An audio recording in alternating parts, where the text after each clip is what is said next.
All right, what's up, Turtle Riders? How we all doing out there tonight? Good? Hold on. There we go. That's a little better. All right, guys, welcome to the show. Welcome to the Turtle Boy Live program here. I'm on time tonight, so maybe that's why the audience is a little lower than it usually is.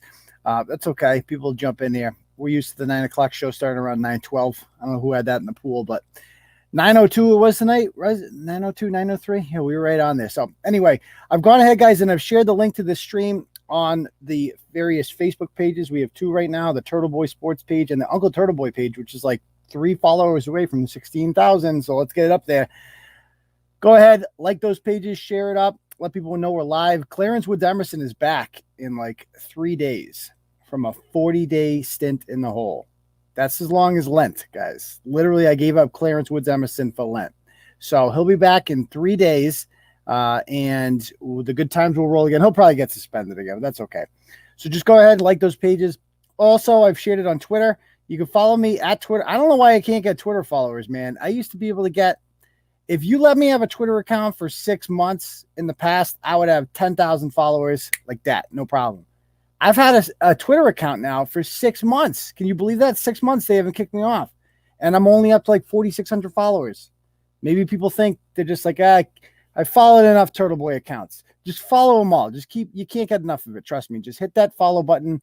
Give me a follow at Dr. Turtle Boy. Also on my phone, I'm at Turtle Boy Phone. I got 2 Twitter accounts now. That's never happened before. So get at me on there. All right. So if you guys would like to donate to the program, you can hit that either. We can do one of two things here. You can hit the cash button there. That's called the super chat, in which case a little message comes up and you guys can say whatever you want there. Or I don't even have that link. If you guys have the link, I should have had that link queued up. If you have the link, I haven't shared it today, to the legal defense fund, the trust fund in my name. It sucks because there's no like ticker that shows you how much it's up to, but it's over $9,000 now we're up to on that. So on the Saturday show, by the way, I got a couple guests on Saturday night show. Both of Ashleigh's daughters, including the 17-year-old, they're both coming on the show, and they're going to talk about their experience with this monster.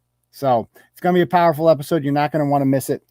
And that'll be Saturday's show. But for tonight's show, what I want to talk about tonight, and I do have a guest, I'm going to bring her on a couple minutes. I just want to introduce the story real quick. It's out of the town of Marshfield, the oceanfront town of Marshfield. And it was, it's a woman named Ashleigh. Where's she at? There she is. Ashleigh MacKinnon. She is a Marshfield mother and cheerleading coach. And she is running for school board like me, like a lot of people. There was a lot of enthusiasm this year in particular for your local town school committee, because I feel like before this year, we didn't realize how much power the school committee had over us. A lot of people blame the unions for the reason that schools aren't open. And I always have to correct people with this one, because this idea that teachers unions are powerful is funny. I used to be in a teachers union. They're only as powerful as the school committee allows them to be.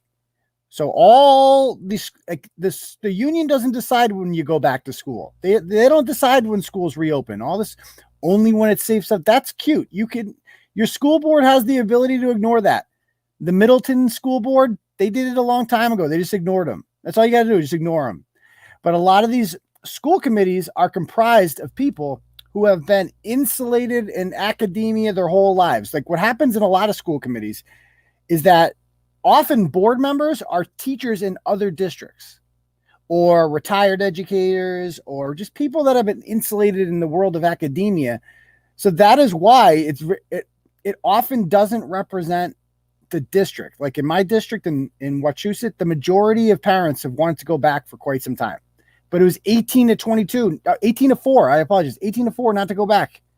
That doesn't represent the district, because who runs for school committee? Who thinks of that? Well, that's all changed now that it's kind of personally affected us. You know, your kids can't go to school, that you're watching them struggle with remote learning. Like every day when my daughter comes home from school, all fired up with kindergarten, had another awesome day today, had her hot lunch, wants to tell me all about it. So excited. I'm just like, man, they just stole this from her. Like they stole half a year of education from her in kindergarten, and she's never going to get that back. And that's wrong. It's immoral and it needs to change. So Ashleigh is running in Marshfield. And so I'm going to bring her on right now. Let's see. I got her backstage. Hello, Ashleigh. How are you? Hi. Thanks for coming on. Yeah, thanks for having me. So you've stirred up all kinds of trouble with some of the townsfolk because you did an interview. Well, before we talk about the interview you did with the Marshfield Mariner, let's just talk about, so you're a parent, correct? Yes, I am. How old? She's 6.5 in the first grade. Oh, that's cute. So what is the deal with the Marshfield schools? Have they been hybrid this year? What have they been? Yeah, so they started out in September hybrid. Half the alphabet went Monday, Tuesday. Wednesday was fully remote for cleaning. And then the second half of the alphabet went Thursday, Friday. And that was the plan. They put it on, I believe it was supposed to be the first 6 weeks. And then they would reevaluate. And the plan was then to move to 4 days a week with hopefully continuing to get the kids in the 5 days. Yeah. Okay. And that. And then it didn't happen. Is that what you said? Yeah. So we were hybrid, the 2 and 2. We were hybrid from September all the way to Christmas break. They sent us on Christmas break. We were due to come back to hybrid the Monday after New Year's. And that Sunday night at 8:30 at night, we got a phone call saying that the school was going fully remote for 2 weeks. Yeah, that happened in a lot of districts. We were supposed to open up, I think, sometime in November. We were supposed to do hybrid, and like the day before, they pulled the same shenanigans. And the thing that they try to let me guess, they pulled, like, they did it after the break because they said a lot of people probably traveled right during Christmas break, and that was the excuse they gave. Of course. Right. Yeah. And they said that, they had just gotten updated numbers of cases. And so, so many people were quarantined. From my perspective, now I'm a stay-at-home mom. And so we were lucky in that, okay, I'm going to be home. But, for a lot of parents who work full-time, that both parents work full-time, you're getting this phone call on Sunday night at 8:30. And you're like, what are you supposed to do? You're supposed to go to work the next day, expecting that your child was going to go to school. And it really did not sit well with parents. I can completely understand. I had voiced that while it would have been unfavorable, the district, the school committee, the administration, they should have made the call preemptively prior to Christmas break. Listen, we're going to preemptively go fully remote for the first 2 weeks in January, anticipating a rise in cases, and we'll reevaluate from there. But so you're running because you're upset with the way that this is handled?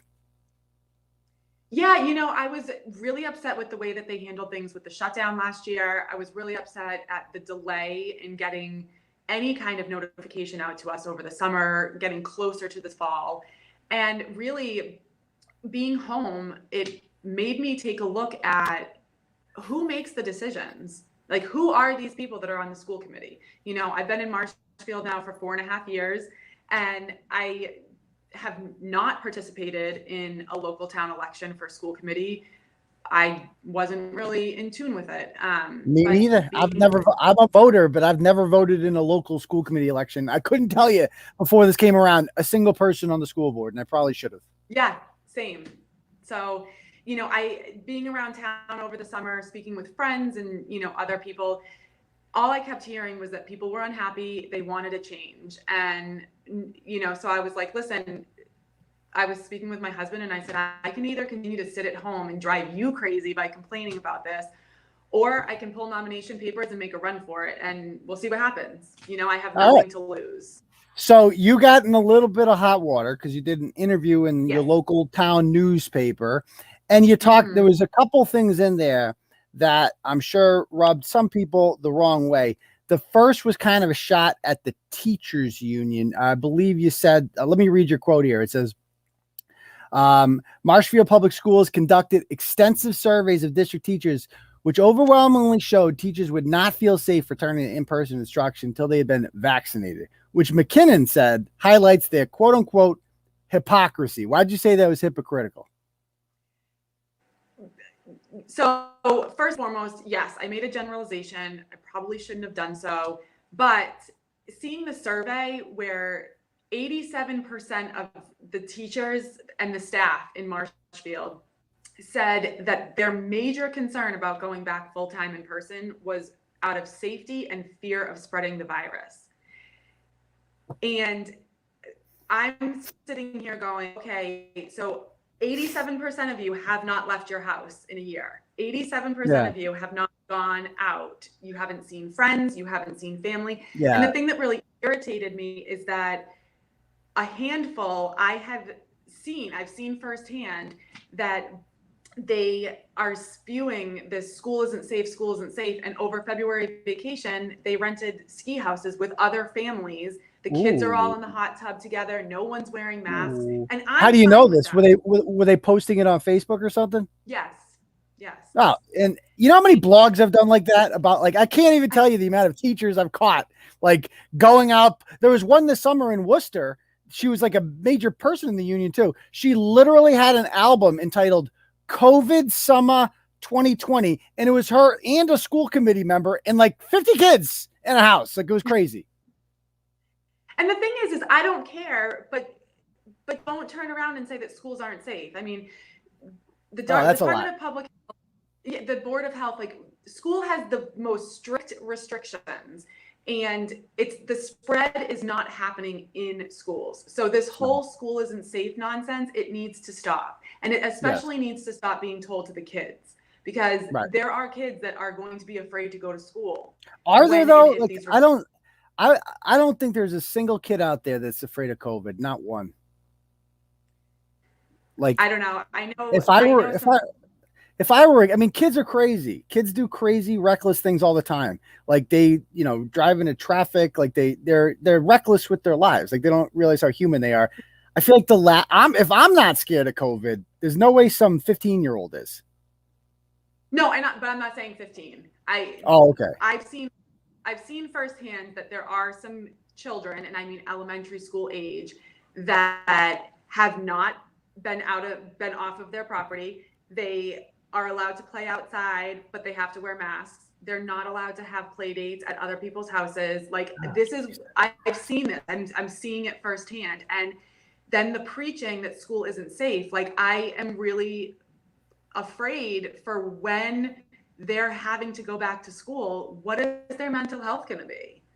Right. I mean, it's just teaching them that, like, there's this virus out there and it's going to get you. It's going to get you if you don't have your mask on. The second you take it off, the second you try to eat something, it's going to sneak in there. It's going to get you, kid. That's literally what we're telling these kids. And it's abusive to tell them that. It's mentally abusive. It's unscientific. It goes against the science. 0 children in the state, literally 0, have died from COVID. A lot, and tens of thousands have probably caught it. I mean, my kids might have had it, and I wouldn't know because their bodies are so not immune to it, but like they're so less likely to show symptoms of it than an unhealthy adult would. Yeah, I mean, my husband and I had it, and our daughter didn't get it. You? So you've had it, okay? And your daughter didn't get it, and she lives with you. Right.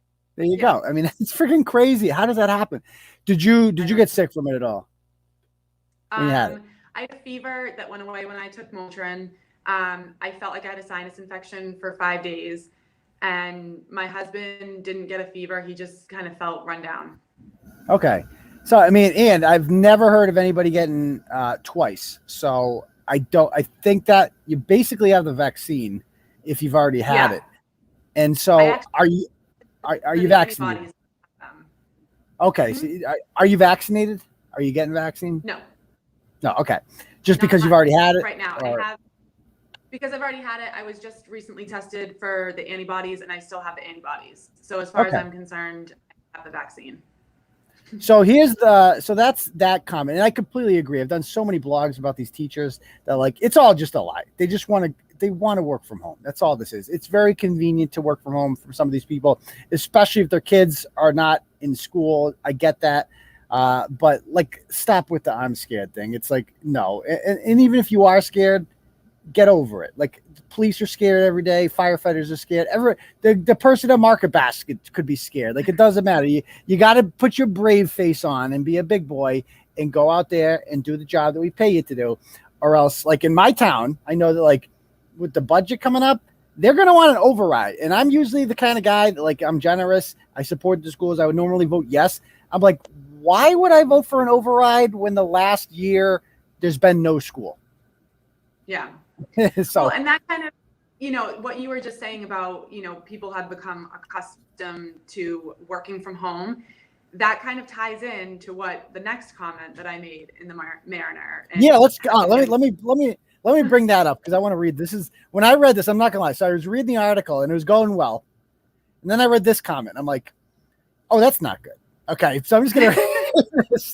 Even though I got what you were saying, I'm like, okay. I'm like, as soon as I saw that, I'm like, oh yeah, that's the I didn't even know what you said that was controversial. I just read that you were controversial somewhere. But as soon as I read that, I'm like, this is the line right here. I guarantee you. So you go on to say, McKinnon also coaches cheerleading at Marshfield High School, putting her in contact with students. Contacts that she said show her that similar results from a survey students wasn't based on a safety concerns, but on a desire to stay at home attending Zoom classes. Quote, they don't want to go back to school because they're going out to breakfast with their friends. I'm not going to say that all of these high school students are lazy, but I'm going to say that the majority of them are. So what do you think? What do you think of that? Are you standing by that? I do. And okay, lazy, I will say, was not the best word to use. You want to say complacent, you want to say unmotivated. The fact of the matter is that these kids, high school kids, adults, elementary school kids, everyone went from having a set schedule. You had to be awake at a certain time, get yourself presentable, get in your car, drive somewhere, get on a bus. You had to be in school. You had a schedule in school. You come home from school. Everyone went from having a schedule to having nothing. And, right. These hybrid models, and I'll just speak from Marshfield, and, I can speak to the elementary school specifically, but also in hearing from middle school and high school, the high school kids were not held accountable. What do you mean? In what way? They would, on Wednesdays, for example, when our fall cheerleading started on February 22nd, I would ask the kids, we had practices every Wednesday. And I'm like, how was school today? Resounding, we don't have school on Wednesdays. I'm like, what do you mean you don't have school on Wednesday? Well, they're like, well, there's some Zooms, but you don't really have to attend. And so, why, if you don't have to attend, then what kid, high school or not, parent if you're not being held accountable and taking attendance, then why are you going to jump on? It was like study hall in school, right? Like, so, I used to teach, there's 7 periods in a day. There's the study. There's the one study that's built in, the kids get a study. And that study, it's like, for the most part, they don't study. They get a pass to go somewhere. They dick around for 42 minutes, basically. So, and now with remote learning, like my daughter, when she would have the remote days, when the other kids were on the hybrid days and her days were out, she would get like an hour meeting with the teacher. And then it was just like really vague, like an hour of blue folder work, an hour of this, an hour of lunch, an hour of it's like, and then she'd be done with the blue folder work in 5 minutes. And it's like, well, now what? And then she would just go watch YouTube for an hour and a half. And I wouldn't care because she's not bothering me. I'm trying to get work done too. But I can imagine that's a kindergartner. I could imagine what high school kids would do, what I would do if I was a high school kid. I would do nothing. Like, I would just find a way to just be like, I'm not doing anything today. And I get it. I get what you're saying. Well, and the thing too is, and I'm sure that you've read the letter to the MTA president, Najimi. What letter? What letter? It was from one of the teachers in Newton, Dan Eschett. He specifically called out that due to lack of accountability, due to the amount of time on screens and the behaviors adopted to cheat the system, these kids have become complacent. They're unmotivated. They don't have the same drive. That's a better word than lazy. That's a better word. Yes. Unmotivated. Yes. And I agree. And I do. lazy was not the best term. It's okay. I say a lot of bad words too. That's but, nothing. the thing is, never apologize. Well, I mean, I haven't ever said I'm sorry about it. Good. But I agree that wasn't the best word. I'll say that. But even in the student survey, 52% of them preferred to stay in the hybrid model and said that they were comfortable in the hybrid model. Of course they're comfortable. They, because they've gotten into this routine of taking Zoom calls in their bedrooms and, And I think you made a great point that like they are going out for breakfast. So like there's still high school kids more than elementary school kids. Like my daughter's 5. She's not going to call somebody up and hang out. Like it's not what 5-year-olds do. 16-year-olds, they can easily, they have cars, whatever. Like they get together, they're going to hang. So they're still going to get the social aspects of school without school. And so I get why a lot of them would be like, now what's the rush? I still get to play sports. I still get to like hang out with my friends, and I just get to sleep in an extra hour and a half, and I get to sit in my pajamas all day. Like, why would I want to go back to school? Right. And I mean, I myself, I myself have gotten, complacent or lazy. I'll even say that, I mean, it happens when you're not held to a certain standard that you've been used to. It's human nature, Wait a minute. So you coach cheering? Yes. How the hell do they cheer with masks on? Oh, we did it. How do you yell? Like there's a significant amount of yelling in cheering. So the rule and smiling counts, right? In the with the judges. Well, there can was, they tell? Yeah. So we actually just had a competition last night, a virtual competition. And the restrictions that were put forth were that when you were inside, you were not allowed to yell. You weren't allowed to go above a normal speaking tone. And a portion of high school cheer routines is the cheer section, which they omitted this year for this season. Okay. So there's no, I guess, yeah, I mean, I used to, is Marshfield good at cheering? Yeah. Okay. I'm a graduate of Shepherd Hill, actually. Oh, are you really? What year did you graduate? Yeah. 99. What year? 99. No way. No way. Yeah. I did not know. Okay. Well, yeah. So you know that Shepherd Hill is like the cheerleading school. Like we had all the freaking competitions were held there. They took it so seriously. I mean, it was like hard to get on the team. So I don't even know what they're doing or anything like that. But I couldn't. You're right. I guess there isn't that much yelling in it. It's kind of like organized gymnastics.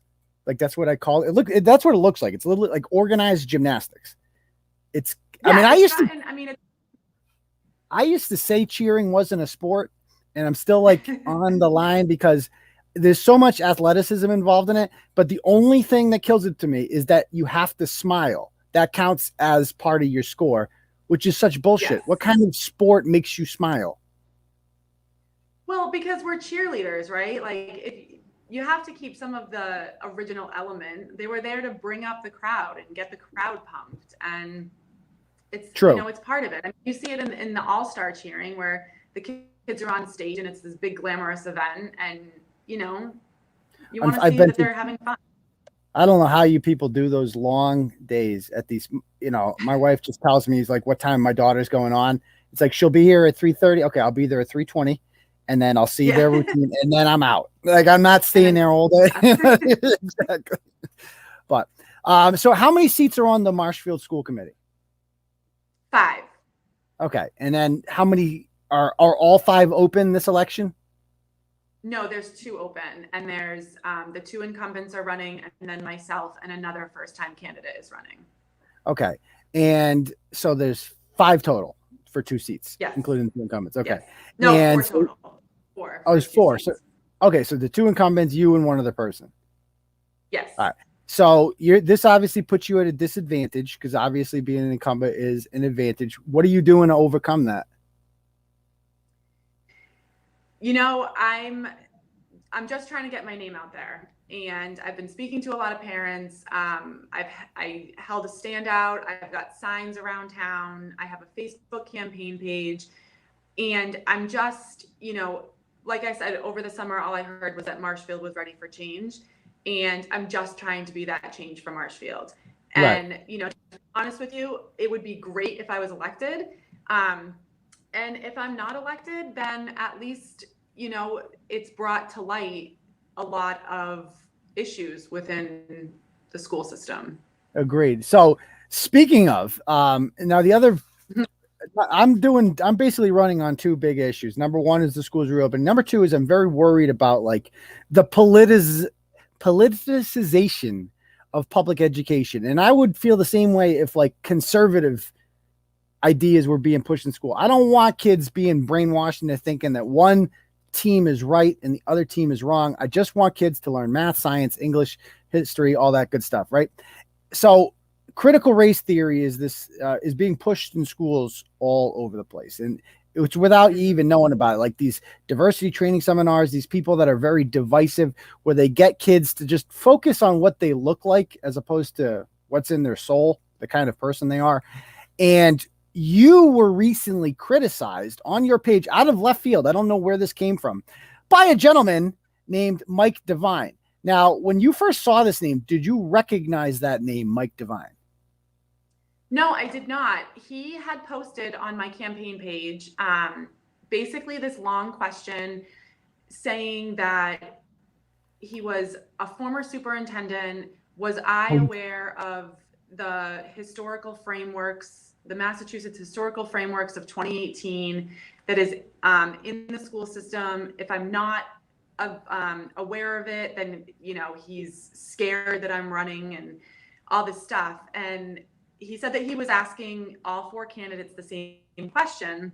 And so I sent him a private message and I said, before I answer, how do you plan on asking the other three candidates, specifically one that has no social media presence? Because I wasn't going to put myself out there to answer this question and not have the same across the board. Like, yeah. I'm happy to answer questions, but if you're telling me that you're asking the other three candidates, show me that you're asking them. Right. So he said that he didn't need my answer to be public. And so I was like, okay. So, you know, I sat on it because, especially when it comes to issues of, or not even issues, but topics about surrounding diversity and, you know, the CRT and all that stuff, it's very easy to just blast things off. But I really wanted to think about it. And, you know, so I thought about it for a long time.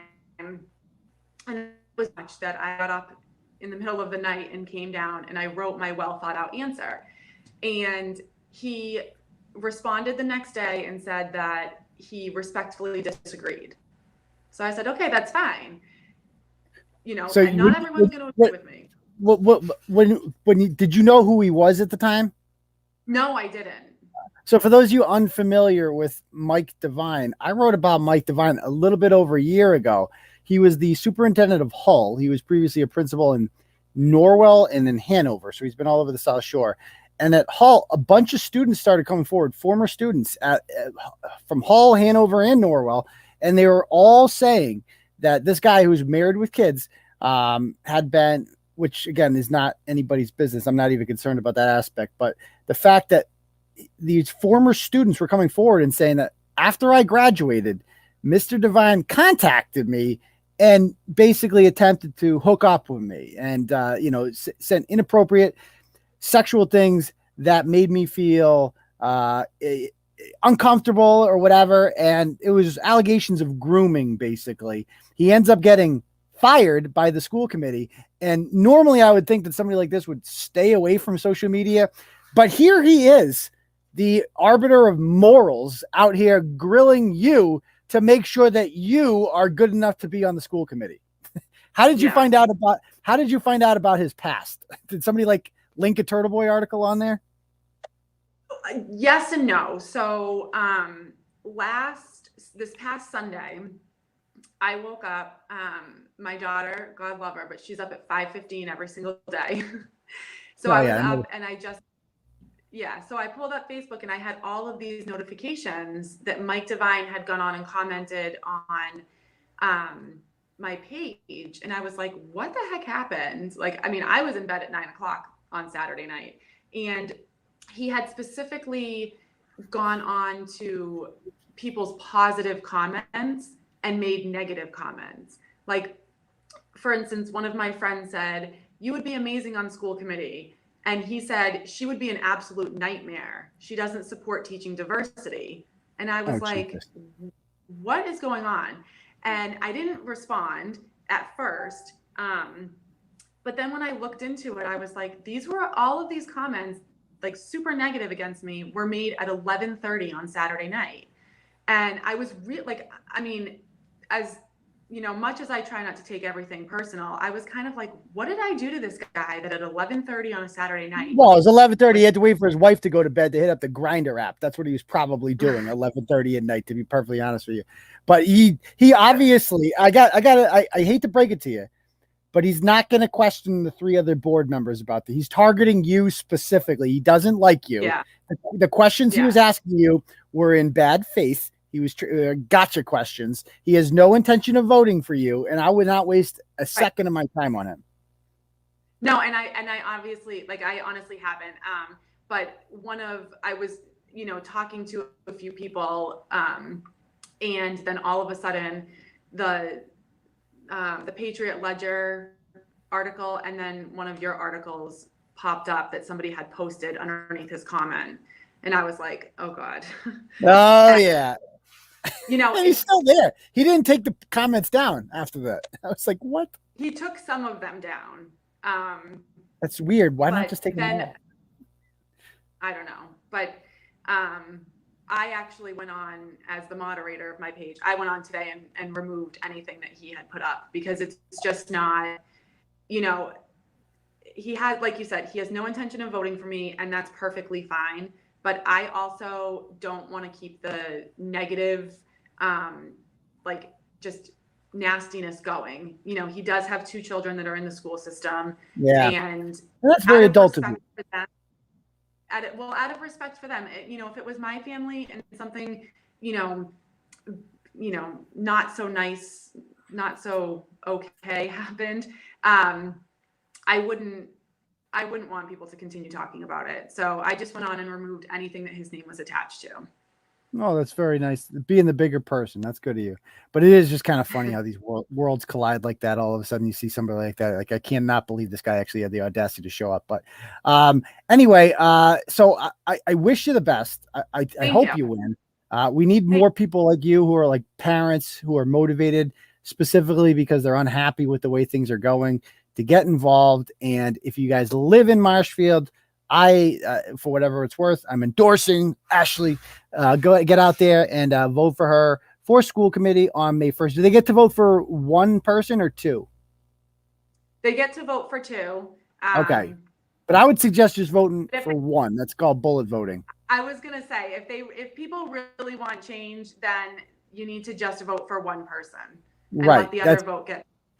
Right. Because anytime if you vote for her and one of the incumbents, let's say, those votes kind of cancel each other out. So you just want to vote for her. So bullet vote for Ashleigh MacKinnon if you live in Marshfield. I know we got a lot of turtle riders in the South Shore, so hopefully that carries some weight. May 1st. All right. Yeah. Well, thank you for coming on. I appreciate it. Thank you so much. Have a great night. Bye. Bye. So yeah, she was nice.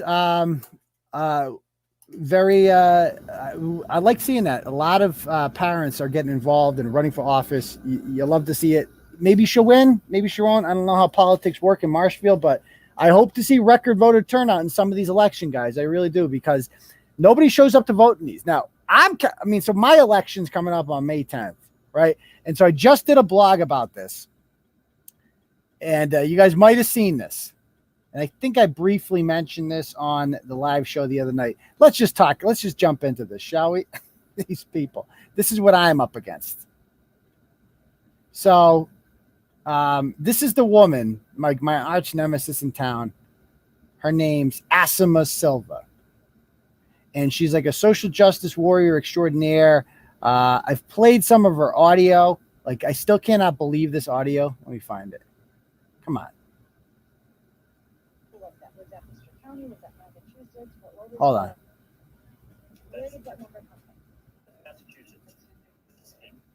And you know, as an Let me pull the audio up here. Audio. There we go. So check this out. So when I heard this, I'm like, oh, I have to run now. I have to do it. Thank you. Permission here. Member Silva.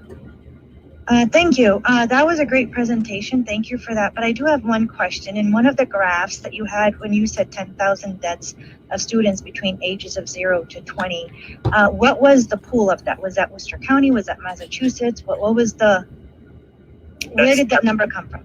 That's Massachusetts. 10,000 dead students. And you know, as we read all the comments of this before this meeting started, you know, I do agree with the social and emotional part of the kids returning back to school, but this is where my hesitation comes from seeing those numbers. 10,000. I really ask myself, what is a social and emotional aspect of a child who might be one of those numbers, God forbid, or their teacher becomes one of those numbers, God forbid. So as much as we talk about social and emotional aspect of our kids and needing to go back to school to interact with their teachers and their classmates, I go back to a graph like that, and as everyone knows, I've had a really hard family case. Remember, she said that her uncle died. You know, ended up in the most horrible from manner. COVID. And I ask myself, can a student and a teacher ask themselves, they can watch a loved one literally suffocating to death? I mean, that really concerns me. That graph, as much as we say it's only 10,000, that's 10,000 too many. 10,000 dead kids, she thinks, died in the state from COVID. The other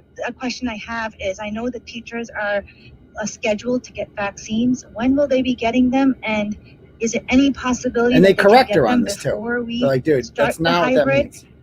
means. And before you comment, my last question is same thing as what Member Mills brought up.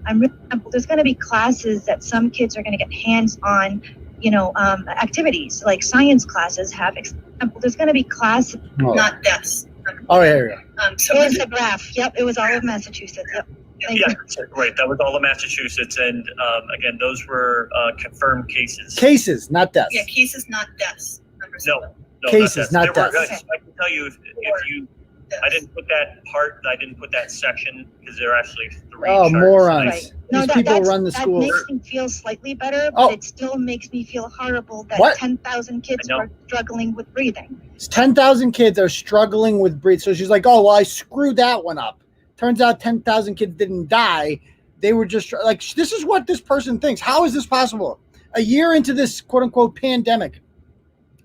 And we got people out there who truly seem to think that 10,000 children a month are like dying from common cold. That is disqualifying. If you are that unfamiliar with the virus at this point, you should not be allowed to drive a car or tie your own shoe. Never mind run the public schools. So this woman happened to be up for re-election. I'm like, she can't. No, this person can't be in charge anymore. So I don't know what's going to happen. To be perfectly honest with you, maybe I'll win. Maybe I won't win. I'm content. Whatever happens. But I'm with Ashleigh. Like, you got to try. You got to try something. But the good part is that, like, nobody ever votes in these things. Like, a few hundred votes honestly does it every time. And most people I know have never voted for school committee in Holden. So I feel like now that they have a reason to get out, we might do it. And I feel like running on a platform of reopening the schools because they screwed this up never again, that might be popular.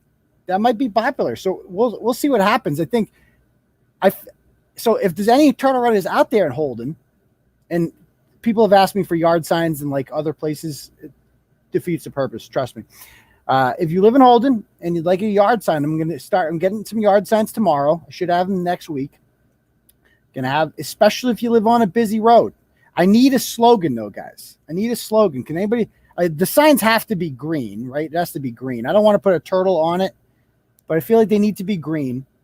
You guys have any like carnies for kids? Carnies for kids? No? What do you think of that?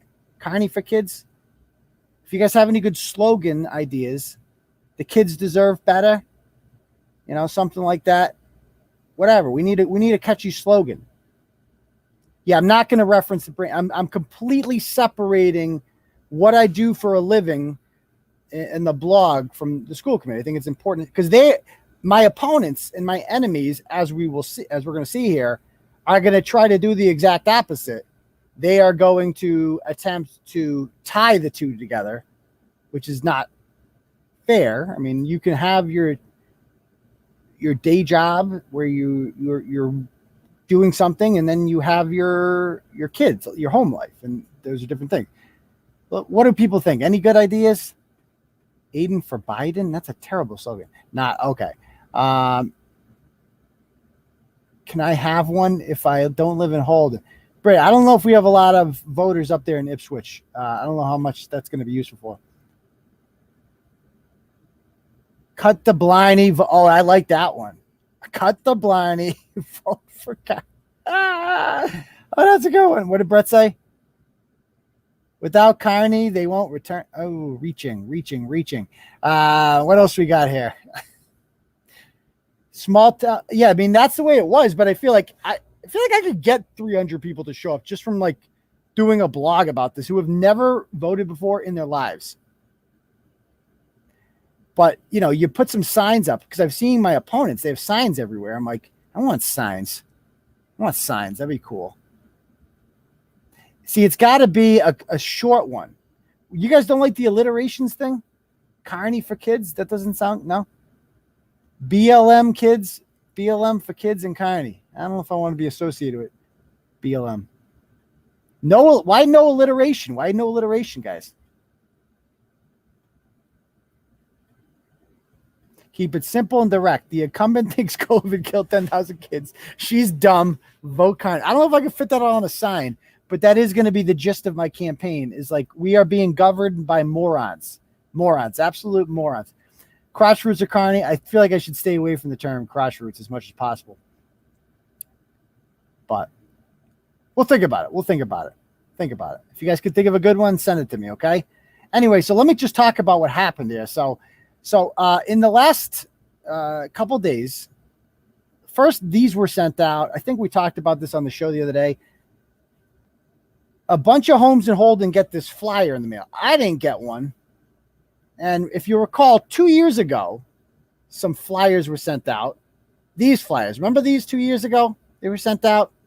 It says, meet your neighbors, Aiden Carney, the writer, owner, publisher of Turtleboy Sports, and his wife. Turtleboy is a blog criticized for sexualizing children for profit. Criticized by who? Okay. Aiden Carney is a former high school teacher that resigned after allegations of sexual harassment. And then it quotes in the back some stuff about, I don't even think I said this one. Does anyone out there think this chick is a virgin? Anyone? There's a 1,000% chance you will see her in the middle of a dick sandwich. Statements quoted about a 13-year-old girl. I think he was talking about the Cash Me Outside girl, and I did not say anything about a dick sandwich. I said she was going to be in porn. And guess what? As soon as she turned 18, she was. So I was right about that. That turned out to be true. And then it quotes Clive McFarlane saying, this is a blog that conducts public shaming of residents in our community. A blog that, besides its rancid rhetoric, has had its Facebook page taken down by that company more than once for allegedly trafficking in pornography. Oh, screw you, Clive. That was Spanky McFarlane, who has since been fired, who was obsessed with me, like Billy Shaner and the rest of them all were in the local media back in the day. And they were mad because I was getting more views than them. I had more sauces. I got better sauces than Clive McFarlane any day of the week. I got more sauces. So he was all mad about that. And so he's like, his Facebook page is taken down because of pornography. Oh, Clive, you know that wasn't true. Remember? Because I used to get the notifications and they were absurd. Like I would write like, Merry Christmas, everyone. And then I get a notification. This post is graphic pornography. And I would share it just to show, obviously this isn't porn. This is a mistake. Now, Clive knew that, but Clive is a lot. He writes things in bad faith. Yeah, that's what it said. But obviously that's not the story. But again, the media was never interested in the actual story. They were just interested in smearing me because I'm everything that Clive could never be. You know, I did things, Clive McFarlane and people like him, they all went to journalism school. They all did what they were supposed to do, right? They played by the rules. They didn't use foul language. And most importantly, they supported Black Lives Matter and other liberal organizations. And I didn't do those things. I didn't play by the rules. I was my own boss. I used whatever words I wanted to use. I didn't have editors. I can do whatever I want. And you know what they are? Jealous. They're all ultimately jealous at the end of the day. They're like, I wish I could do what that guy. Why doesn't he have to go to journalism school? That's not fair. He cut the line. Yeah, bitch. Well, I'm more talented than you. You know, I create a product that people actually like and they want to consume. You produce shit like drivel, like more. Oh, let me go. You don't like Donald Trump. Oh, shocking. No one else in your profession is writing that shit. Oh, no, I can't find that anywhere. They're boring. They're predictable, whatever. So that's why they're mad at me. The other quote on here says, we are left with the uncomfortable fact that there is a blog just across Worcester's border in Holden that thinks it's cool to joke about the rape of children. I mean, they're just making shit up now. Like, do you guys come here for jokes about raping children? That's literally never happened before. They just made it up. And of course, the person this person cited was Dan Margolis, or as we call him, Red Danny. If you're new here, you don't know about Red Danny, search for him on the site. Red Danny was a former nemesis of ours, who is literally a communist. He was head of the New York State Communist Party. There's like pictures of him with like sickles and ham, like a legit communist who somehow moved to Worcester and decided to like write a blog that just exclusively wrote about Turtleboy and my ally at the time, Michael Gaffney. Now, Clive McFarlane also didn't like Michael Gaffney either because I made Michael Gaffney's career. Michael Gaffney was a former city councilor in Worcester who I supported for quite some time before he went off the deep end. And, you know, we had the same politics. We were trying to achieve the same things. And, you know, I almost made him the mayor of Worcester. He would have been nothing without me. Or he knows that. He put it in writing. He's nothing without me. So Clive McFarlane and Dan Margolis, neither of them liked us. And so these quotes right here, both of these quotes are about stories about Mike Gaffney and his association with me. They would just try to tie because Gaffney was a member of the city council. I'm a smut blogger, they would say. That's all you're going to get from him. But Gaffney is supposed to be a lawyer. He's supposed to be a city councilor. He's supposed to be a little more dignified than that. Turtleboy short spirit. Are you kidding me? I just had something taken down on Facebook. Look at this shit. Look at this shit. Look what just happened to me. Check this out. Hold on. Time out. You guys got to see this. I just got a notification. I had something taken down on Facebook. Come here. Where'd it go? Actually, I'll bring it up over here. Share screen. Stop. Share. Look at this. It says, this is because you previously posted something that didn't follow our community standards. Montague woman looking for non-white pelvic therapist in organic Facebook mommy group. Ho Chi Thin Skin. That's a good name, right? Ho Chi Thin Skin. That's a pretty good name. Come on. You got to give me that one. Ho Chi Thin Skin. So this was taken down. Why the hell was this taken down? It says our review team works in many languages. There's no review team. Our standards give more protection to minors and private individuals than to adults and public figures. Harassment and bullying, screenshot that, can include things like descriptions or photos that degrade someone's appearance or character. I don't think we did that in that blog, did we? Targeting someone with threats. We didn't do either of those things. Accept decision. I'm going to go with disagree with decision, but I have a feeling that it doesn't matter because no one's actually going to review this because no one works at Turtleboy. We usually offer the chance to request a review and follow up if we get decisions wrong. We have fewer reviewers available. Oh, right. Sure you do. Because of coronavirus. Right, because they can't work from home, the reviewers. I forgot. We're trying hard to prioritize reviewing content with the most potential for harm because God knows that blog right there would harm someone. Unbelievable. I mean, we're so used to it. It's bullshit. Anyway, go back to this. So Red Danny, speaking of Vietnam, where'd it go? So Red Danny is quoted in this flyer that was sent out, and we all know who sent this flyer out. This was sent, I mean, I knew it was Mike Gaffney at the time, because who the hell else would send out like a flyer? That's a politician move. Nobody sends out flyers. And the quotes are specifically about articles that Mike Gaffney was mentioned in. And it's just funny because those two people he hates, those two articles, those quotes are from articles that were criticizing Mike Gaffney. Now, that's a name that I hope to never bring up again. I refuse to even give that guy, or, you know, she who shall not be named, any. They just want attention. I came to realize, like, these people are toxic parts of my life that I don't really need anymore. They're useless to me. Nobody cares about them, and they're irrelevant without me. I keep them relevant. But when you cause a stir like this, it's kind of hard not to talk about it. So this was sent out the other day, and we know it was Mike Gaffney the first time because it says Aiden Carney, a.k.a. Turtleboy, is unfit for Holden School Committee. That's not a bad picture he chose. He could have picked any picture he wanted. That's not bad. You know, I like that sweatshirt. That's one of my favorite sweatshirts. So that was during my New Bedford Guide interview. And of course, the quote that he chose was the Clive McFarland one, the same one from the other flyer. And this time around, he puts his paid for by Michael Gaffney, an informed citizen, not affiliated with any campaign. And I'm like, okay, what's he going to put? I knew this guy took out, filed with the OCPF, the campaign finance, whatever organization. I knew he was going to be doing something. And so I knew there was going to be flyers coming out. And I'm like, okay, what's he going to put on them? I bet you it's going to be something. I mean, I've said a lot of controversial things, you know, and this was it. I saw this. I'm like, this is it. This is all you got. Carney, under allegations of sexual harassment, was unfit to teach and is unfit for school committee. From his blog, bragging about being escorted by the police when he was terminated as a teacher.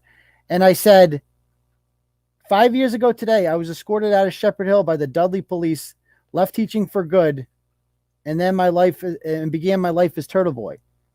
Carney should not be allowed near children. Well, first of all, I have 2 children, so I'm allowed near children. I don't know what to say. I'm certainly not a threat to children. Everybody knows that. And not a single person reading this, right? Imagine being like, think of the thought process that goes into someone's brain when they send this out. Like, oh, you know what's going to turn public opinion against him? You know, they might have been thinking about voting for this guy, but wait till they hear about how he sexually harassed children. I'm not going to provide any evidence or anything like that, but they're going to get this weird flyer in the mail from some guy they've never heard of in Florida. And you know what they're going to think? They're not going to think I'm weird for doing this. They're going to think he's weird. It takes a mentally imbalanced person to do something like this. Somebody who needs serious, deep psychological help. This is not the actions of a well man, especially the amount of money think of the money and the time invested in this. I mean so much to this person that they're willing to spend this much money and this much time in their day to thinking about me. And you live over 1,000 miles away from me, and yet you're still thinking about my local run for school committee. And so when I win, and I'm going to win, it's going to be like, thanks. Like, a lot of people might have been like, didn't know I was running, and now they do. There isn't a single person in Holden who was like, you know what? I was on the fence, and then I got this flyer from this weirdo. Not voting for him anymore. Can't do it. If anything, this gets sympathy out. Like, people like, I feel bad for this guy. Like, he's getting picked. This guy, there's this lunatic stalker who's kind of obsessed with him. Kind of upset. I got that postcard 2 years ago. And after I got that postcard 2 years ago, I had all these people reach out to me. Like, just to let you know, I live in Holden on this street, and you're more than welcome here. Just wanted to let you know that, you know, we welcome you here. It's a great town, blah, blah, blah. It completely backfired. Like, there wasn't a single person like, oh my God, he sexualizes children. I read it in Dan Margolis's blog. Holy shit. good Lord, what are we going to do about this guy in our neighborhood? I mean, you're unwell if you do that. So that was the first flyer that came out. Then there was round 2. He's kicking it up a notch. Now this picture isn't as, you know, I have the glasses on there. It's the same, whatever. I like the first picture more. But this is what the second one says. It says, Aiden Carney, aka Turtleboy, is unfit for Holden School Committee. Well, first of all, it's Wachusett Regional School Committee. So there's no such thing as Holden School Committee, but it says, and this one has the Dan Margolis quote on it. The Dan Margolis quote. And then in the back, this is great. You guys got to see this. This is priceless. This is priceless. Look at this. Look at this. It says, Google search of Carney's blog. You guys see that? All right. Zoom in a little more. Look at this. Google search of Carney's blog, where he refers to children inappropriately.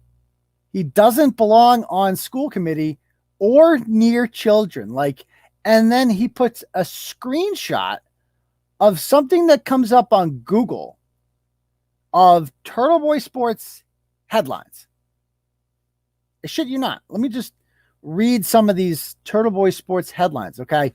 I don't know. What's he even instructing people to do here? Google search of Carney's blog, where he refers to children inappropriate. So what did you search for? What was the search term? Like children? I don't know. So he goes, first one says, shitbag mom and career criminal new husband train crotch fruit to leave. Okay. Oh, I know that one.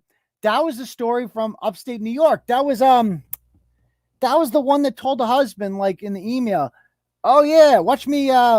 This guy's got a huge D. I'm so much happier now. And they made, remember she made the new guy, she made the kid call the new guy dad in like 5 seconds. Yeah, that one. Here's the next headline. It says, revered junkie driving around with unrestrained crotch fruit. That's not good. That's not. Oh, you know what he did? He Googled crotch fruit because all of these have the term crotch fruit in them. So he just Googled crotch fruit. This is what came up. I mean, this is lazy on his part. I honestly thought if you're going to allot this amount of time and money into this, like this is the best you're going to do, my man. Come on. I mean, like you said, it's like most people got this. Like, this is actually fucking hilarious. Other people are probably like, why are you bothering me with this? I don't care. I don't even vote. Like, what are you doing right now, dude? Chill out. Chill the fuck out. Flirty Sanchez helps daughter fight rival Ratchet's 11-year-old crotch fruit. Well, that's nice. Next one says, Skankalicious crack raptor Cassie Mendoza's films herself abusing crotch fruit. Oh, that chick. She was in Ratchet Madness this year. She was the one she was cracking eggs on the kids' heads. Remember that? How did you guys vote her out in the first round? She was good. She was a good Ratchet. The next one says, McMeth and Lady McMeth use crotch fruits and COVID as bait too, and then that's it. Oh, we just got a message from Facebook. They reviewed it. What did it say? It doesn't say. Okay, so I can't post it. Unbelievable.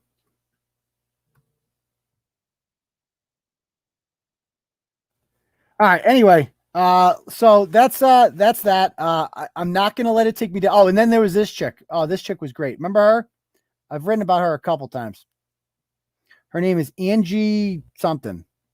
And I didn't even recognize her first. Somebody sent it to me. They're like, you got to see this post this chick made. So let me just read this to you. She writes, hi, so Aiden Carney, otherwise known as Turtleboy, is running for school committee in Holden. We may know Turtleboy from some of the more vile articles he's written. I am personally familiar with him because he's written 3 articles, more like smut pieces about me, which emboldened many men to call for my rape and murder. This chick, I wrote about her one time when she smeared DaCosta's pizza place for having Bruce Jenner and Caitlyn Jenner signs over the bathroom doors. And then again, when she went after some landlords for trying to collect rent during COVID. So she writes these things. So she says that about me, which emboldened many men to call for my rape and murder. That never happened, dear. You're lying. You're making that up. You are, again, how many times have we talked about this before? This is all these people do is you criticize them, a legitimate criticism of something they did. And then they just come back, oh my God, you wrote about me. And now people are trying to rape me. Oh my God. All these guys are trying to kill me. All right. So it goes on to say, after his articles were released, I was harassed on the street. Harassed on the street? What street were you harassed on? And nearly abducted into a strange man's car. That's a new one. So I wrote a blog about her, and then the pumpkin spice thing. Remember Pumpkin Spice Mafia? We haven't read about them in a while.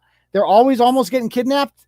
Usually you almost get kidnapped, and then I write the blog about how you almost got kidnapped. Now I write the blog about her, and then she almost gets kidnapped.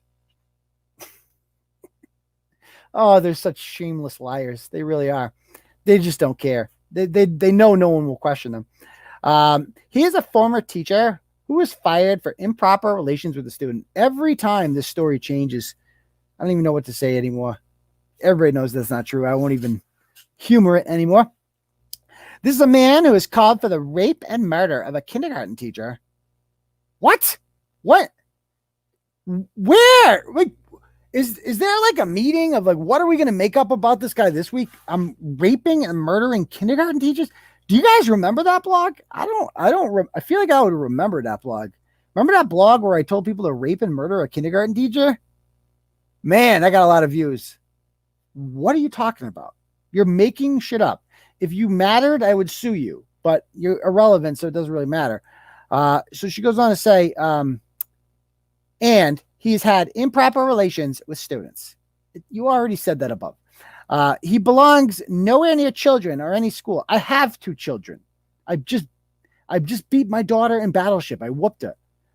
He belongs, if you have absolutely any ties to Holden, or if you just feel as I do and do not want this man near any school, please join me in emailing the Wachusett Regional School District Committee members to urge them to actively fight against his run for school committee. I mean, the brilliance of this all. So they list all 22 members. It's like, dear, the school committee doesn't decide who's on the school committee. Do you know that, right?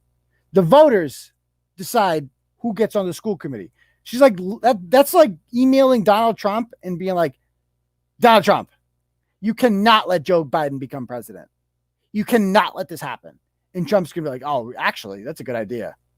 I'm going to make sure he doesn't become president.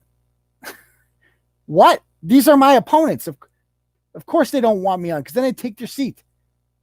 And of those 22 people, only 10 of them are from Holden. So they don't vote in the non-Holden elections. God, that the beauty of what I do for a living is that everybody who doesn't like what I do for work is stupid. That's one thing they have in common. They're all stupid. So at least I have that going for me.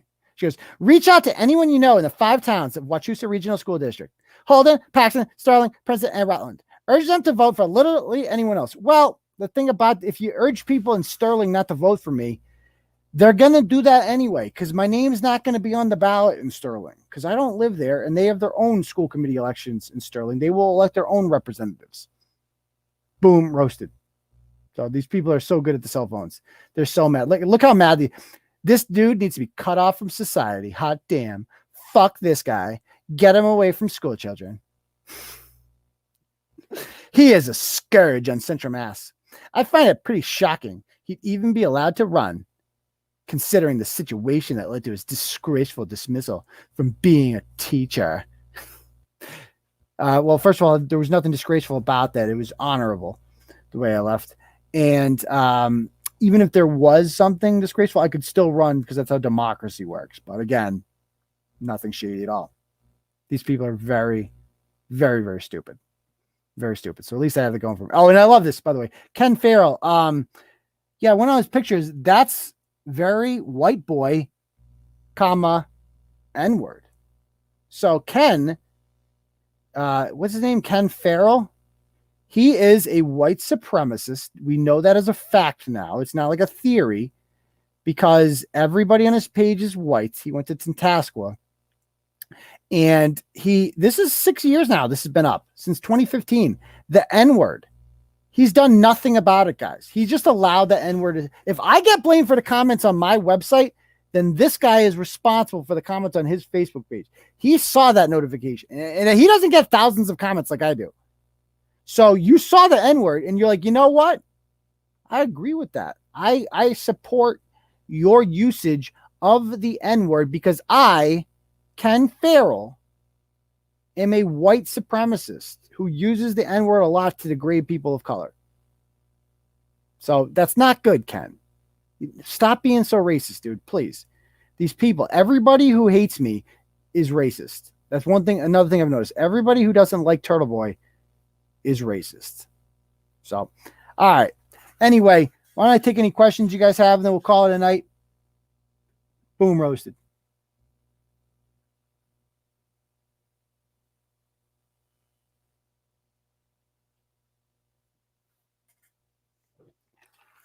If you guys have any questions, ask them in the comments. Fire away.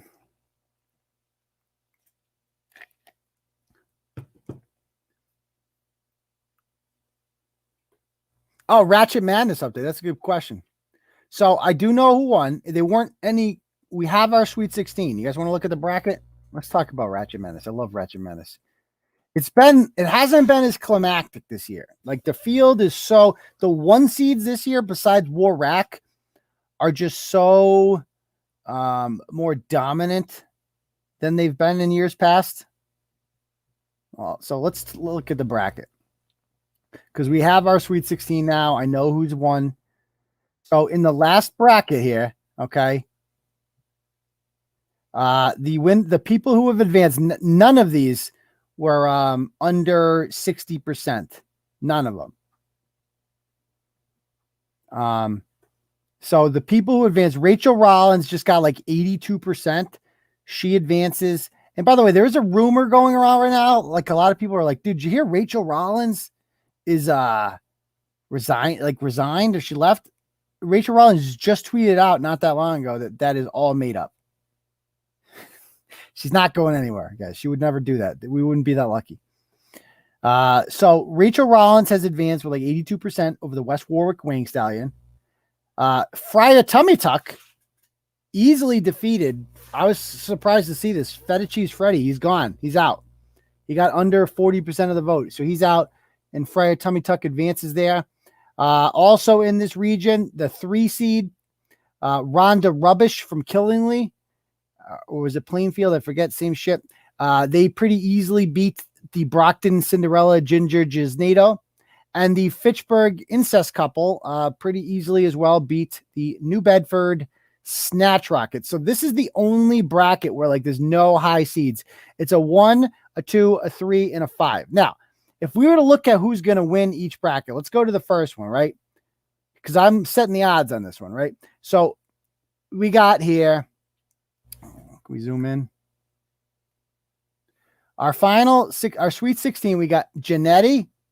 Who do you guys like in this region? We got our final 4 in this region. We got Janetti, Beast Lightning, the Mansfield Antifa teacher, and the BLT 123 Blimp NATO. Now, I got the odds at this one. I've set them at, what do we got? Janetti has to be the favorite here by a decent sum, but Beast Lightning's been killing it. I feel like whoever wins this matchup is going to go to the final 4. I think that's what's going to happen.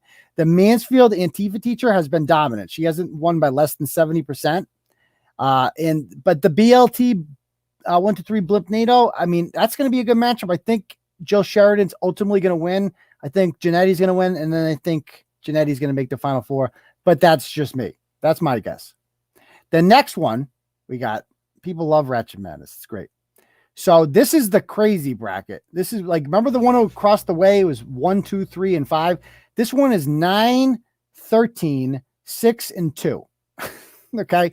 So the Jimmy Jihad and Captain Thundersize, the Holyoke Pitbull couple, against the Ludlow Slug Pump Sisters. I like in this one, I like the Slug Pump Sisters. I think that they've won with 63 and 68% of the vote, whereas the other two have, barely beat Warrack. I like the Slug Pump Sisters in this one. And in the bottom, you got Connor McBootlegger versus the guy that the funeral GoFundMe guy that tried pocketing the cash against Big Black Jeffrey. I don't think that's going to be I don't think that's going to be close. I think that's going to be all BBJ, because BBJ is dominating right now. He won with 87 and 91%.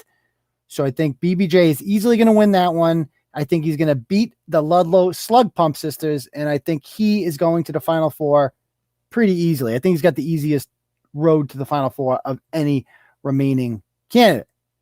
Then we go over here to the DD region, and in the DD region, we got Monica Cannon Grant versus the Roxbury Rumper Pumper, who I feel like she should be higher. We'll see. If you get MCG, you got a tough draw. Monica Cannon Grant's probably going to win that because she's won with 89 and 92% so far.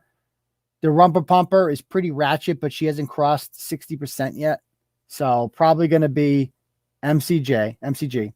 And then on the bottom, you got the 2-seed Bridget Huckins versus the 14-seed. This was our closest matchup so far. Ratchet Matters, one of the closest ones, was the New Bedford Gypsy Indian GoFundMe against the Gloucester Ghana Reject. I voted for the Gloucester Ghana Reject, Hannah Flaherty, but the New Bedford Indian Gypsies have won.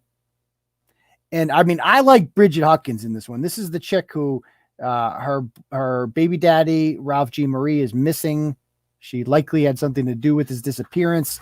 She was blowing every drug dealer in town 5 minutes after he disappeared. She's so ratchet. I'm going to vote for her, but I'm not. The people always vote differently than me. So I think it's going to be MCG against Bridget Huckins. And I think ultimately Monica Cannon Grant is a force that cannot be stopped on the way to the Final Four. I think she's going to take that. In the bottom one, okay, Rachel Rollins has won with 82% and 85%. I think she's going to beat Freya Tummy Tuck, even though Tummy Tuck was pretty decent against Feta Cheese Freddy. But Rollins is just killing people. She's going to roll. And then this is going to be a really good matchup in the bottom. Rhonda Rubbish versus the Fitchburg Incest couple. Now, I like Rhonda Rubbish in this one. This is the one that was letting her kids roam free in the sex offenders neighborhood in the backyard. She's ratchet as hell, man. She's really ratchet. So I like Rhonda Rubbish in this one. The incest couple is ratchet, but like their whole resume is like, I fucked my mom. That's it. Whereas the other one had a consistent history of, documented ratchet behavior. Right. With the Farrell children. Right. So I like who I think is going to win. I think Rhonda Rubbish and I would have Rhonda Rubbish in the Final Four. If it were up to me to pick, I would have Bridget Huckins over Monica. I would have Janetti definitely in that one. I would have BBJ over here, and I would have Rhonda Rubbish. But ultimately, I do think Rachel Rollins will win. And so I think our Final Four, the Final Four is where this is going to get interesting. I think it's going to be BBJ, Janetti, Rollins, and Cannon Grant, which would be a 1, a 1, a 1, and a 2. We've never had anything like that before. So for all you people that said I didn't seed it well, looks like I did. 1, 1, 1, 2. That's what I think is going to happen. All right. Any other questions?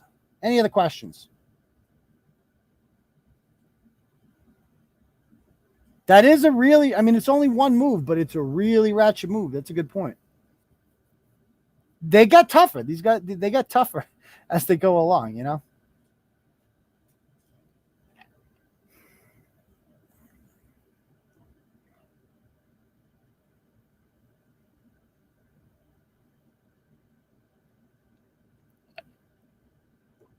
What do I think of MIA canceling the Super 8 hockey and baseball tournaments?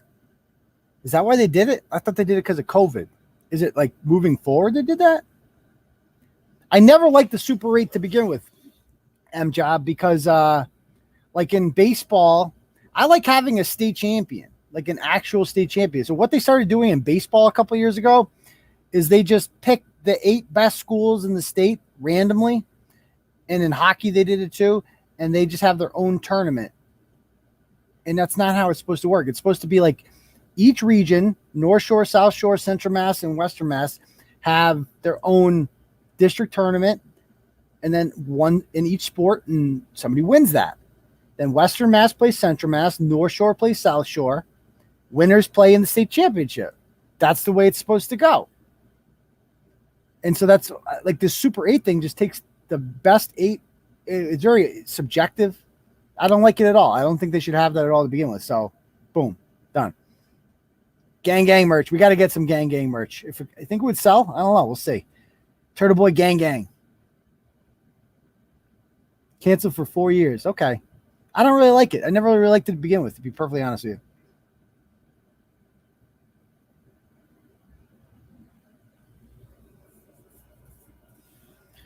Okie dokie. Anything else, guys?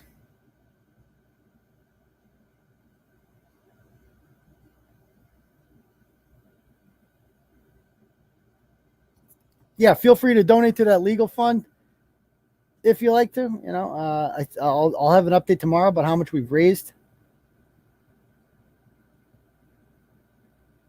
So Ashleigh St.Angelo did make bail.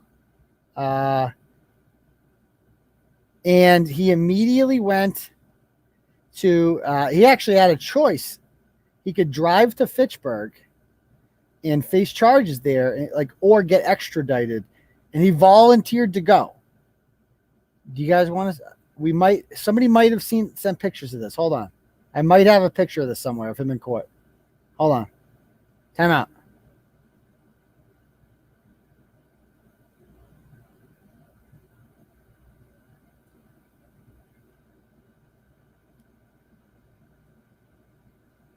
Where'd all the images go? Hold on. I had this. God damn it. Did they get rid of them?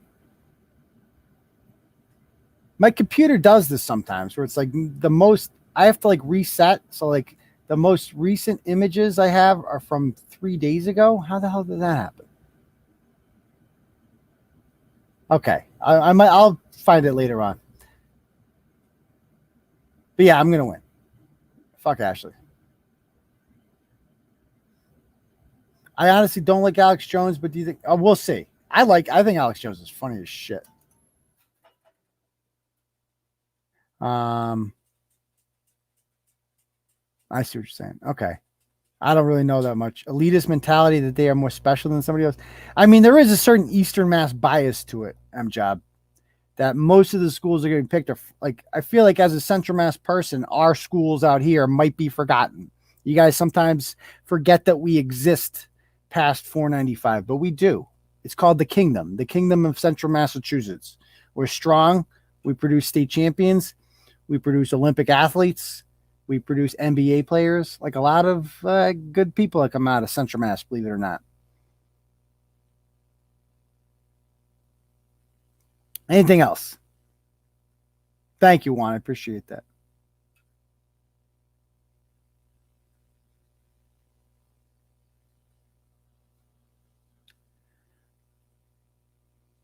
What the hell? Where's Pope Francis? I don't even know what Pope Francis is. Is that in Springfield? They're like, well, people think of Central Mass. They're like, okay, well, St. John Shrewsbury. That's the only school they know. St. John Shrewsbury. And then Springfield Cathedral. That's about it. And whatever Pope Francis is. We are the king. This is the king. That's what I always call it. The kingdom. The Kingdom of Central Mass. I'm blocked by Angie. I can't call her. Yeah, so it used to be, that's what it was. Yes, that's exactly my point. It's like people like, well, Central Mass, well, that's St. John's. You guys got St. John's. Well, we're more than St. John's. We got Leominster, Fitchburg, Doherty, South, Barncourt, Shepherd Hill, Tantasqua, Shrewsbury, Westboro, Algonquin, Quabbin. That's about it. That's Neshoba. We got Neshoba. We got a lot of schools out here, believe it or not. Okay. Anything else, guys? Thank you, JF. I appreciate that. Bartlett. Now we're talking small. Bartlett, Millbury, Uxbridge, Northbridge, Douglas, Sutton. You name it. What else we got out here? We got, how did this start? David Prouty, Leicester, Tonto. I could just start naming schools. This is what we're going to turn this show into now. A.S. Shirley. We got A.S. Shirley. We got the Brownfield School. North Middlesex, they're D1. North Middlesex. Even though that's Middlesex County, it's still Central Mass. This is a good question. And maybe we should debate. Where does Central Mass start? That's a good question. So there's a couple towns that are on the border, right? So Central Mass, my thing is Milford is the border of Central Mass down there. So like some people think Milford's Eastern Mass. I say Milford's Central Mass. Hopedale, all that shit. Hopkinton is Eastern Mass. Upton is Central Mass. Westboro is Central Mass. Southboro is Central Mass, but Sudbury is Eastern Mass. Acton Boxborough is Eastern Mass. So like that whole line right there, like Harvard, Littleton, now we're getting close. Groton, that's all Central Mass. Now, where does it end? Where does Central Mass end? I would argue Central Mass ends. Okay, so like the Brookfields is Central Mass, right? Sturbridge is Central Mass. What about Brimfield? Is Brimfield Central Mass? I think it is. I think Brimfield Central Mass. Barry is Central Mass. What about Hardwick? Is Hardwick Central Mass? I think it is. I think the Quabbin Reservoir is kind of like the border there.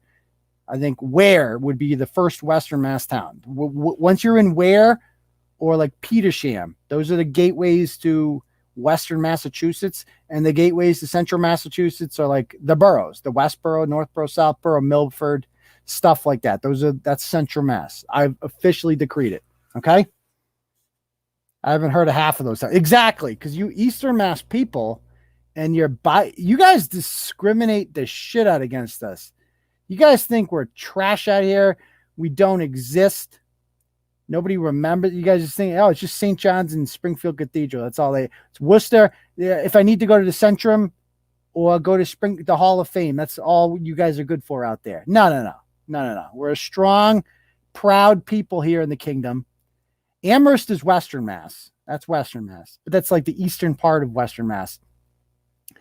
I've actually been to every town in Massachusetts. In one summer, we did it all. We went to every single town, all 351, including Gosnold. You guys know Gosnold? Gosnold is the hardest town to get to in Massachusetts. The only way to get to Gosnold is you have to go to New Bedford and get on the ferry that goes once a day, and it costs it's like a $50 ferry, and it's a small little boat. And you get out there, and then there's nothing to do in Gosnold because population 50. It's the smallest town in Massachusetts. Yes, Central Tree Street in Rutland is the geographical center, correct, of Massachusetts. That's correct. My family's from Pittsfield. And, well, come on. Well, that's what you people think of Western Mass. Oh, just Pittsfield. That's all. There's more than Pittsfield, man. There's Dalton, right? There's Beckett. There's Richmond. There's Hancock. There's Coleraine. Who can forget Coleraine? There's Savoy. There's Cheshire. There's Plainfield. There's Ashfield. There's Conway. There's Whately. There's a strip club in Whately, believe it or not. There's Cummington. There's literally a town called Cummington, like that. Cummington. Cummington. There's Goshen. There's Chesterfield. There's Chester. There's Middlefield. Not to be confused with Middleton. That is an Eastern Mass town. There's Mount Washington. Mount Washington is the second smallest town in Massachusetts. It is the smallest landlocked town in Massachusetts. It's the only town in the state that borders both Connecticut and New York State. Population under 100 in Mount Washington. Yeah, I mean, I can tell you anything. There's literally a town called Cummington. I swear to God. Hadley. Yeah, you name it. Beckett. I've been to the Beckett General Store before. It's lovely. Florida, Massachusetts. Florida is Route 2 goes through Florida, Mass. Not many people live there. It's really fucking hilly in Florida. Not much to see. If you want to get to North Adams, you got to go through Florida. I swear to God. Have you heard of Rochester, New York? I would hope so. It's the second biggest city in the state. Have you heard of Rochester, Mass? That's what I would ask you. We have worse names for places. I mean, half of the towns in Massachusetts are all in the UK anyway. Peru, there's another one. Peru, Massachusetts. Been there a few times, actually. Lovely. God's country. Now, Lenox is a beautiful town. Lenox is where all the rich people used to live in Lenox. There's huge mansions out there. The Rockefellers and stuff. They used to have vacation out there. That's where Tanglewood is. Lenox is a lovely town in Western Massachusetts. The third smallest town in Massachusetts is Monroe.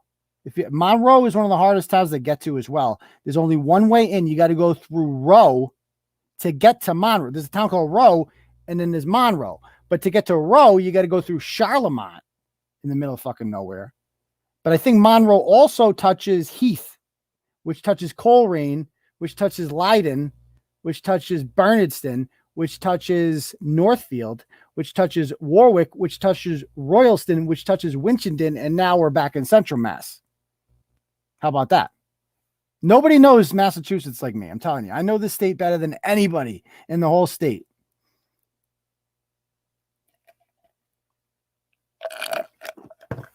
New say, yeah. Anything else? And that's not even counting the 4 towns. Oh, Great Barrington's lovely. If you guys, Great Barrington is one of the hidden gems of Massachusetts. It's a ski town, but they have a vibrant downtown for a population of over just about 5,000 people live there. The bone rides are fun. Have you been to Row before, Heidi? It's lovely. Yeah, I've been to Tanglewood. I went there for my anniversary one year. It's just to feel like a yuppie. You can feel like a yuppie in Tanglewood. Shelburne Falls. That's Bill Cosby's got a house in Shelburne Falls. There is a whatchamacallit. There's a state police thing there. I know, you name it. Like I can do it all in my head. I can do the bottom of Massachusetts too. I can do the sides. You name it. Boom, boom, boom, boom, boom.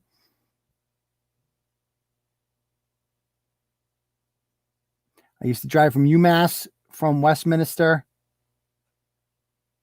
Well, you had to get from UMass to Westminster. You had to go through New Salem. That's literally on the way.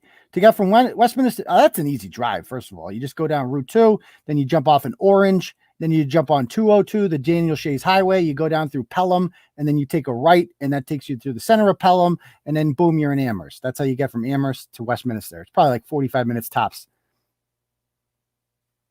Isn't this crazy that you give me any 2 towns in this state, I'll give you directions. I'll tell you which roads you need to take there. I can just do it all in my head because I'm a guy. That's one thing we're always going to be better at that. Sorry, ladies. We're born. We love directions. We love geography. We are more into it than you are. Sorry. Oh, stop it. We have the same accents as you people. Stop it. Yeah. The Daniel Shays Highway, man. That's where Daniel Shays, during Shays Rebellion, he marched down there. They did not want to pay their taxes. And they're like, fuck this. We're marching to Springfield and we're going down the Daniel Shays Highway. We're going to fuck shit up when we get there. Rochester's a big city, man. Rochester's been in the news, dude. It's the second biggest city in all. How close is Westminster to Holden? I live probably 10 minutes from Westminster in Holden. It's like you just go through Princeton, past the mountain, and boom, the mountain's in Westminster. And that's how it's pronounced, by the way. That's the correct. A lot of people think it's Westminster. No, it's Westminster. That's how it's pronounced. Get it right. Tolland. Well, Tolland's in Connecticut. Oh, no, you're talking about Tolland, Massachusetts. So you're talking Granville, Tolland, Southwick, that regional school district down there. It's next to Otis and Blandford. So it would go Tolland, then Granville, then Southwick, then you're in Westfield. That's how you get, that's the big city, is Westfield.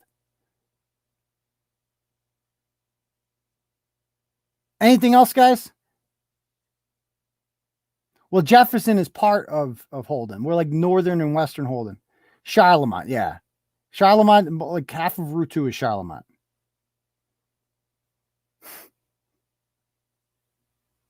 I didn't get, what was the joke?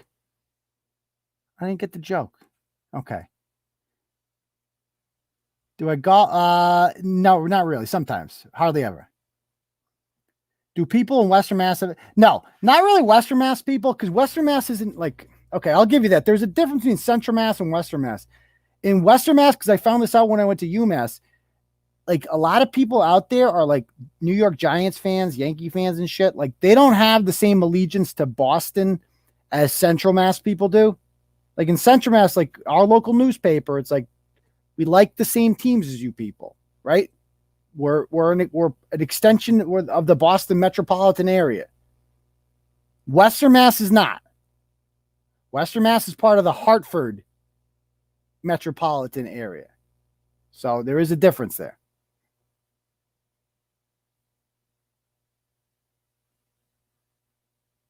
That's right. There were 4 other towns that used to be in that area, but they literally filled them in with water. And that's the other thing with you people out in Eastern Mass. You like to drink, you like water, you like showers. Huh? We can cut that off whenever the fuck we want. So watch your mouth. Watch your mouth. We got the quabbin, motherfucker. Well, yeah. You like water? How about you don't have water anymore? Watch your mouth. Show some respect. Okay? Anything else? Oh, man.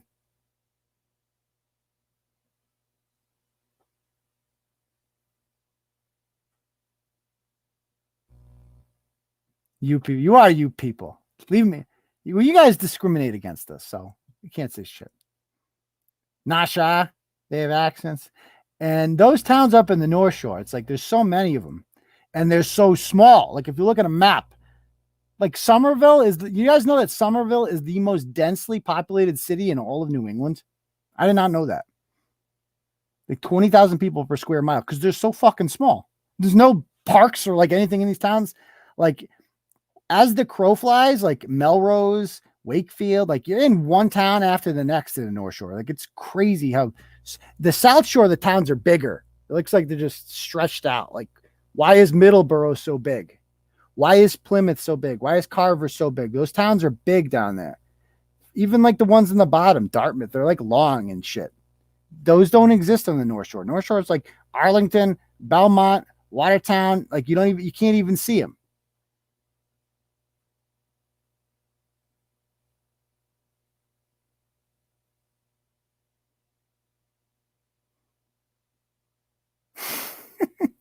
It's true though. I mean, the same thing. Medford, Malden. You don't know Everett, Chelsea. You don't know where one begins and the other ends. That's the thing. When we did the zip trip, when we went to every town in Massachusetts, I loved going to Western Mass. It was a pleasure driving through Western Mass. No traffic. And every time we'd see like one of those welcome to signs, you get out and you take the selfie. So you're here, right? We documented the whole thing. And every Western Mass in Central Mass town has a sign that says like, welcome here. None of the Eastern Mass towns have that. There's no, like, you don't know when you're in Belmont or Arlington, where Waltham ends and Watertown begins. You don't know. What's up with that? Get some signs. Is it that hard to get some signs? Seriously.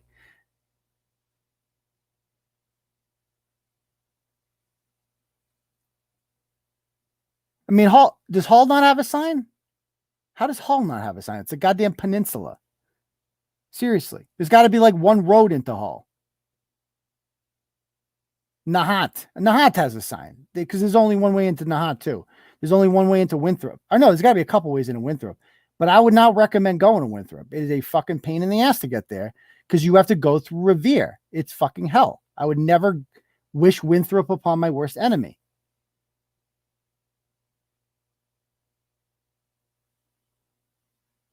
Does Clinton hold the record for? I don't know. Did they? Not sure.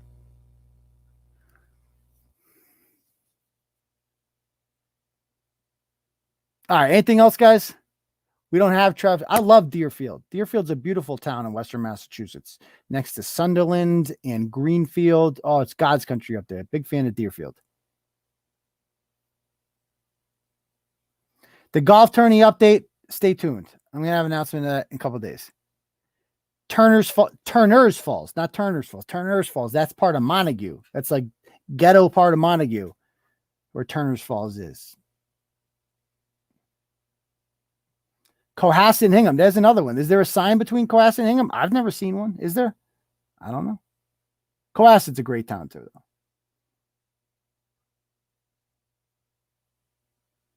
Anything else, guys? You want to talk about any more questions? I don't know how we start getting into geography here. Holy shit, it's 10:39. Good audience tonight. A lot of people still here hanging out. All right. I guess we'll call it a night then, guys. Since somebody else has any more questions. The town with the hairpin turn out west, that's Florida. That's Florida, Mass. When you do the hairpin turn, that's like right where Florida, Clarksburg, and North Adams meet. Those three towns are right near the hairpin turn. That's like a crazy fucking turn. I'm surprised it's not like when trucks go on the turn. It's if you've never seen the hairpin turn on Route 2, it's insane. Literally insane.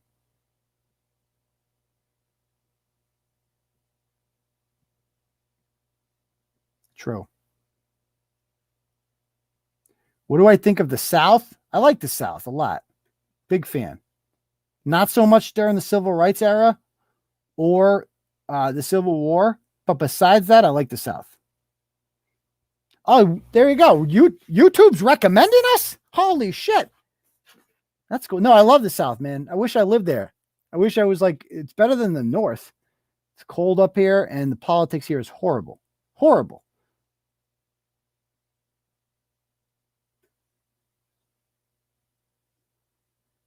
All right.